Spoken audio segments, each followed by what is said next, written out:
माँ कालरात्रि जी आज आपसे कह रही है, मेरे बच्चे, आज मैं तुम्हें यह संदेश एक विशेष उद्देश्य के लिए भेज रही हूँ। अति शीघ्र मेरा संदेश तुम तक पहुँच जाएगा, किंतु मैं जानती हूँ कि तुम तक पहुँचने से इसे रोकने का प्रयास अवश्य किया जाएगा। अपने सपनों की ओर पहला कदम उठाने का यही सही वक्त है, इसलिए अब तनिक भी देर मत करो। मेरे बच्चे, तुम्हारे द्वारा उठाए गए कदम नए परिस्थितियों का निर्माण करेगी और वह परिस्थितियां तुम्हारे आने वाले सुंदर भविष्य का निर्धारण करेगा। मेरे प्यारे बच्चे, जिस प्रकार मानव की ऊर्जा में निरंतर बदलाव होता है और आकाश में विचरण करने वाले चंद्रमा की स्थिति की भी समय समय पर बदलती रहती है, ठीक इसी प्रकार मानव के जीवन में भी समय समय पर आवश्यकताएं से बदलती रहती है। इसलिए तुमने 2 वर्ष पूर्व किस लक्ष्य का निर्धारण किया था, वही लक्ष्य अभी भी तुम्हारा हो यह आवश्यक नहीं। क्या तुमने स्वयं का मूल्यांकन किया, अपने आप को यह प्रश्न किया कि तुम्हें वास्तविकता में क्या चाहिए? अब वह समय है जहां तुम्हें स्वयं से एक बार फिर प्रश्न करने होंगे। आत्ममनन करते हुए अपने लक्ष्य की एक नई सूची तैयार करनी होगी। अगर आप भगवान को मानते हैं तो लाइक करें। माँ कालरात्रि जी कहती हैं, जिस प्रकार पिछला महीना नहीं रहा जो कुछ समय पूर्व थे, तो फिर तुम्हारी इच्छा वैसी कैसे रह सकती है? मेरे प्यारे बच्चे, जैसे ही तुम अपने मन में झांक कर देखोगे, तुम्हें अपना नवीन लक्ष्य दिखाई देने लगेगा। उसकी ओर अपना पहला कदम बढ़ाओ, तुम्हें सफलता अवश्य मिलेगी, क्योंकि तुम वह हो जिसे मैं समुंदर से आकाश तक देना चाहती हूँ। और तुम जो हो, एक ही मुट्ठी भर तत्व की मांग कर रहे हो। मेरे बच्चे, तुम हारते तभी हो जब तुम प्रयास करना छोड़ देते हो, क्योंकि मनुष्य तब तक नहीं हारता जब तक वह प्रयास करना नहीं छोड़ता।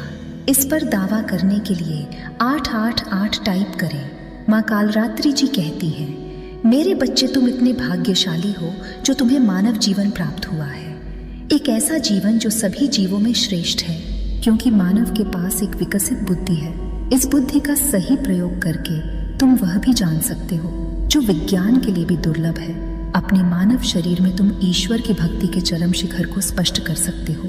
केवल यही नहीं, मानव शरीर में रहते हुए तुम अपने उस मानव उद्देश्य को पूरा कर सकते हो जिसके लिए तुम्हें धरती पर भेजा गया है। मेरे बच्चे, आज तुम्हारे पास भले ही कोई संसाधन ना हो अपने लक्ष्य को पाने के लिए, किंतु तुम्हारे पास तो यह शरीर और मानव बुद्धि है जो सबसे बड़ा बहुमूल्य संसाधन है, जिसके बल पर तुम यह सृष्टि जीत सकते हो।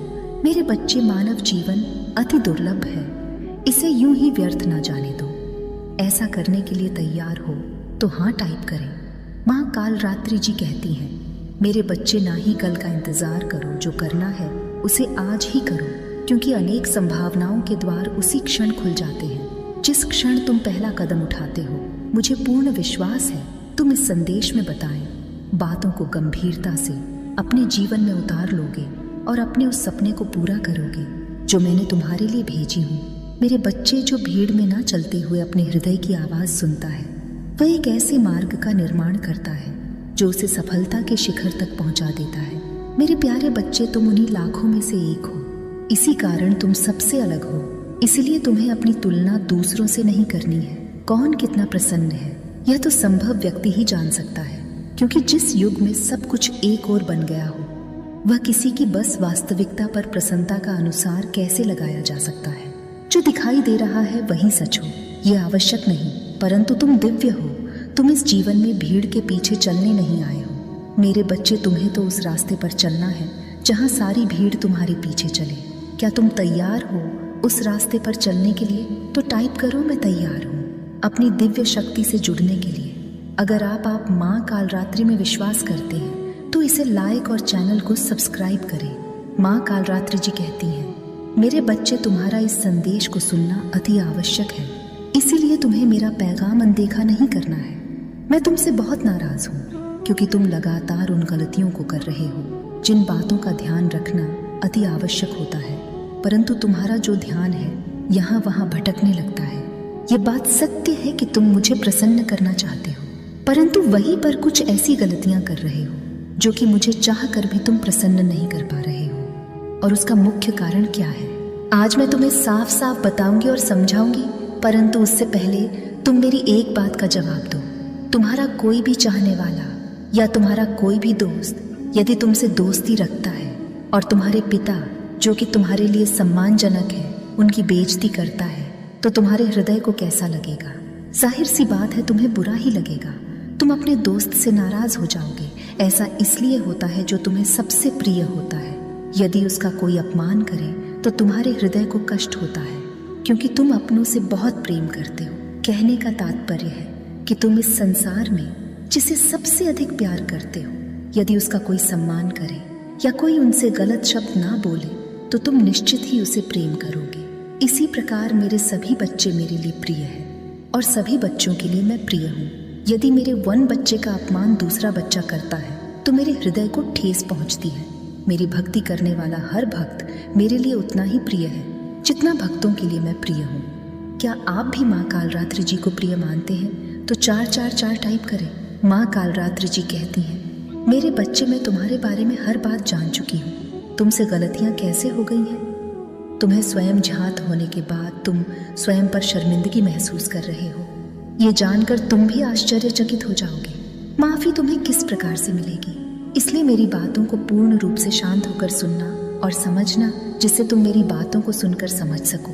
जीवन में आगे ऐसी कोई गलती तुमसे ना हो। यदि तुम मेरी आधी अधूरी बातों को सुनोगे तो तुम समझ नहीं पाओगे कि तुम्हें माफ़ी कैसे मिलेगी। अन्यथा तुम आगे चलकर फिर दोबारा भी ऐसी गलतियां कर सकते हो। मैं तुमसे बहुत प्रेम करती हूँ मेरे बच्चे। मैं नहीं चाहती कि तुम आगे ऐसी कोई गलती करो जिससे मैं तुम्हें ठंड दूँ, क्योंकि तुम्हारे दुखों से मुझे भी बहुत दुख होता है। मेरे बच्चे, तुम्हारा यह जानना बहुत ज़्यादा ज़रूरी है कि मैंने तुम्हारे लिए क्या सोचा है। अन्यथा तुम्हारे जीवन में आगे क्या होने वाला है ये तुम्हें झात नहीं हो पाएगा। इसके साथ ही आपके जीवन में तुमने क्या सुधार किया है और अपने पछतावे के तौर पर क्या कार्य किया है, वह सब जानना अत्यंत आवश्यक है। क्यों मैंने तुम्हारी इतनी गलतियों के पश्चात भी, इतने गलत कर्मों के पश्चात भी तुम्हें माफ कर दिया है। तुमने जो गलत कार्य किए वह दूसरों के बहकावे में आकर किए। दूसरों ने तुम्हें सिखाया और तुम उन बातों से अज्ञान थे। तुम्हें स्वयं भी झात नहीं था कि तुम जो कर्म कर रहे हो वह गलत कर्म है, क्योंकि सच तो यह है कि तुम बहुत ही सीधे साधे हो। तुम दूसरों को अपनी तरह समझते हो, परंतु इस संसार में बहुत लोग ऐसे होते हैं जो दूसरों को गलत राह पर ले जाते हैं और पाप का भागीदारी बना देते हैं। आपन कभी पाप किए हैं तो माफी मांग ले और अपने आप को माफ करने के लिए तैयार हो तो हाँ टाइप करें। माँ कालरात्रि जी कहती हैं, मेरे बच्चे, उस दिन जब तुमने मुझसे से प्रार्थना की और कहा मैंने अनजाने में ये गलतियां कर दी हैं, मुझे माफ कर दो, तुम बार बार पछताव कर रहे थे, तो उस समय मैंने तुम्हारी प्रार्थना सुनी। मैं स्वयं भी जानती हूँ कि तुम निर्दोष हो, परंतु मैंने तुम्हें सजा इसलिए दी कि ताकि तुम आगे चलकर ऐसी गलतियां किसी और की बातों में आकर ना करो। तुम सतर्क रहो। दूसरों की ठगी में आकर स्वयं गुनाह के दलदल में फंसने से पूर्ण रूप से बचो, क्योंकि इस संसार में हर व्यक्ति अच्छा नहीं होता। अच्छा वही इंसान होता है जो दूसरों के बारे में भलाई चाहता है, और बुरा व्यक्ति वह होता है जो अपने स्वार्थ के लिए दूसरों को फंसाता है। और आगे चलकर तुम्हें ऐसे ही लोगों से बचना है। इस पर दावा करने के लिए धन्यवाद माँ टाइप करें।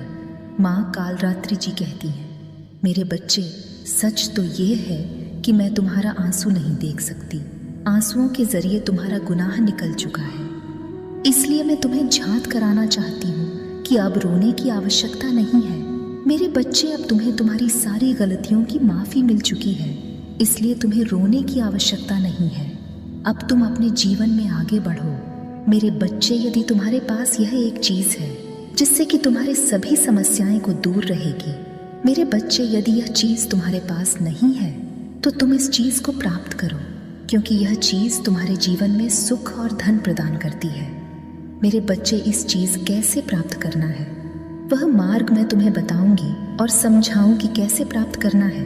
मेरे बच्चे, कुछ चीज़ें ऐसी होती हैं जो देखने में तुम्हें बहुत ही ज़्यादा साधारण लगती है, परंतु वह बहुत ही ज़्यादा कीमती होती है, जिसका अंदाज़ा तुम्हें स्वयं भी नहीं होता कि वह इतनी कीमती है। परंतु उनका असल जीवन में जैसे तुम आगे बढ़ते जाते हो और तुम्हारे जीवन में समस्याएं उत्पन्न होती हैं, तब तुम्हें उन चीज़ों का आभास होता है, तब उस शक्ति की ज़रूरत तुम्हें पड़ती है और वह शक्ति तुम्हें हर मुसीबत से बचाती है। मेरे बच्चे, तुम्हें उस शक्ति को पहचानना आवश्यक है। तुम्हें स्वयं अपनी और उस शक्ति को आकर्षित करना होगा, जिससे कि तुम उस शक्ति के द्वारा अपने इर्द गिर्द एक सुरक्षा कवच बनाकर रखो, जिससे कि आने वाली समस्या तुम्हारा कोई नुकसान ना कर सके। वह शक्ति कोई मंत्र से उत्पन्न की हुई शक्ति नहीं है, जिसको प्राप्त करने के लिए तुम घंटों बैठकर मंत्रों का जाप करो तब वह शक्ति तुम्हारे पास तुम्हारी ओर आकर्षित हो, बल्कि वह शक्ति है प्रेम की शक्ति। और सबसे ज्यादा तुम्हें उस शक्ति को प्राप्त करने के लिए अपने माता पिता से अत्यधिक प्रेम करना होगा। इतना प्रेम कि संसार में तुम एक मिसाल बन जाओ। उनके इतने आज्ञाकारी रहो जिस तरह से श्री राम जी राजा दशरथ के आज्ञाकारी थे। उनकी सेवा में इतना लीन रहो कि तुम्हें आनंद का अनुभव हो। सेवा को मजबूरी समझकर मत करना, बल्कि प्रेम से, आनंद से करना। संसार के हर व्यक्ति से प्रेम करो, चाहे वह किसी भी बड़े पद का राजा हो या कोई सड़क का भिखारी हो। तुम्हें हर व्यक्ति को अपना समझकर सबको सम्मान नजरों से देखना होगा। तुम अपने हृदय के अंदर किसी के लिए घृणा की भावना मत रखना। मेरे बच्चे, तुम इस प्रकार से एक बात को समझो कि किसी भी इमारत को बनाने में सदियों लग जाती है, मगर उस इमारत को तोड़ने में एक पल नहीं लगता। इसी प्रकार तुम रिश्ता को बनाने में सदियों निकाल देते हो, परंतु उस रिश्ते को तुम्हें तोड़ने में एक पल नहीं लगता। इसलिए उसे तोड़ने में नहीं, किसी भी रिश्ते को जोड़ने में विश्वास रखो, क्योंकि तोड़ना इंसानियत की निशानी नहीं, बल्कि रिश्ते को बनाने में है। और प्रेम से निभाने में ही तुम्हें विश्वास होना चाहिए। प्रेम से पूरे संसार पर भी विजय प्राप्त कर सकते हो। नफरत से तुम कुछ भी हासिल नहीं कर सकते। मेरे बच्चे, कभी भी तुम इस बात को महसूस करके देखना, जब भी तुम किसी के साथ अच्छा करते हो या किसी की भलाई में अपने आप को लगा देते हो, तो तुम्हें एक अलग ही सुकून मिलता है। और वह सुकून मिलता है तो तुम्हारे हृदय की खुशी से प्राप्त होता है, क्योंकि दिल को एक अलग ही खुशी महसूस होती है।